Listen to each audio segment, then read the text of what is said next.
I wasn't necessarily a bad kid, but I was more like, I knew right from wrong. I was more like, I was pretty open. I was at that point in my life where I could go in any direction. I wasn't really good, but I wasn't really bad. But it was kind of like, if I continued on the path that I was on before I gave my life to God, I wouldn't have been in the best situation. I don't think I would be where I am at now, that's for sure, if I didn't give my life to God. So, I was kind of in the air. I was doing some good things, doing some bad things. When they see you, boy, what's their first impression? Probably not a team. When I gave my life to God, a lot of things I found myself walking away from, like friends. A lot of my friends I had to give up time and time again. I went through a lot of friends in my lifetime. They were into things that weren't right, that weren't godly. And maybe they wanted to smoke this one time, or maybe they wanted to drink this one time, or maybe they, want to skip school, or don't want to do their homework, don't want to stay in class, stuff like that. I separated myself from that, because if you put yourself in a group of people like that, you're going to find yourself doing, no matter how hard you try, you're going to find yourself doing the things that the group is doing.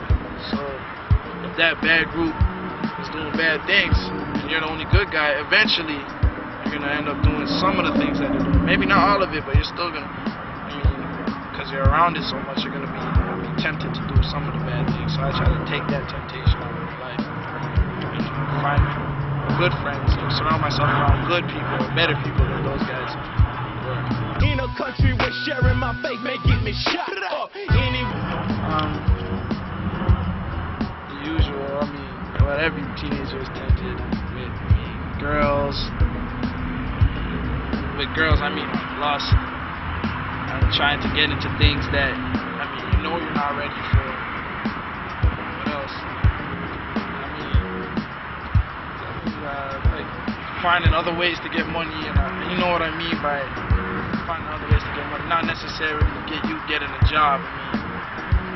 And illegal ways of getting money, like drugs, whatever it may be, extortion. By extortion, bullying, and other stuff like that. Those are the things that I was tempted by. I was a teenager, just mainly girls and trying to get money and the material things. I really wanted a lot of material things, because I didn't have too many material things. I had, but it's not top of the line. Like, I wanted the top of the line stuff, the best. So I had to get out of that habit, because you can't always get what you want. I had to embrace that.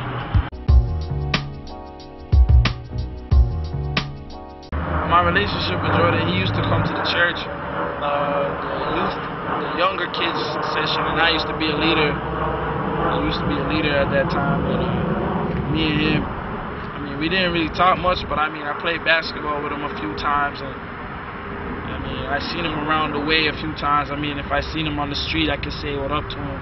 So we had it's a little bit more than an acquaintance relationship. When someone you don't know dies, but when you know him, it's like, especially when you see him like the day before, 2 days before, 3 days before, it's kind of like, what? Like, you gotta be joking. I saw him the other day, like, he can't be dead. Like, I saw him the other day, he was smiling, he was having fun. That was the last thing on his mind, worrying about getting shot. You know what I mean? So, it was kind of like, he's gone, and I felt like he wasn't gone. Like, I couldn't believe it at first, but then once days started going by and the news started showing more and more of it, it became real to me that this boy is gone. I promise I'll bring it home. Let's invest in the text. I'm about to hit you with. It's better to know about Jesus when you're younger than when you're older, because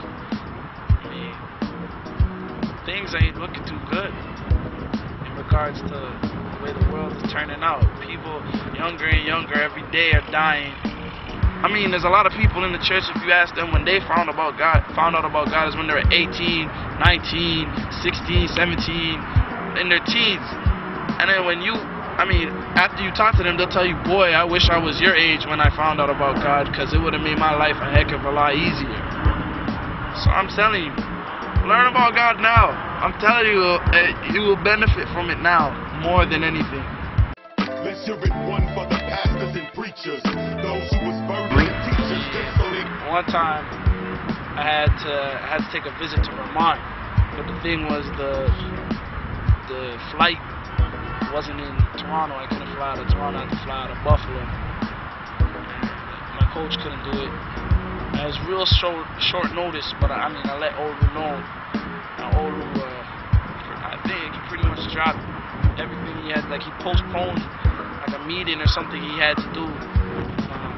He came to my house at 6 in the morning, drove me all the way to Buffalo, just to the airport, and then he drove back. It's a stretch. Olu's very loving, so you do things that are wrong, be prepared to be corrected by him, because he really loves you. And, like, once you get to know him, he really loves on you, so like he treats you as his child. So you do something wrong, be prepared to be punished sometimes, get some consequences that you don't like. He's a really loving guy. He really looks out for you.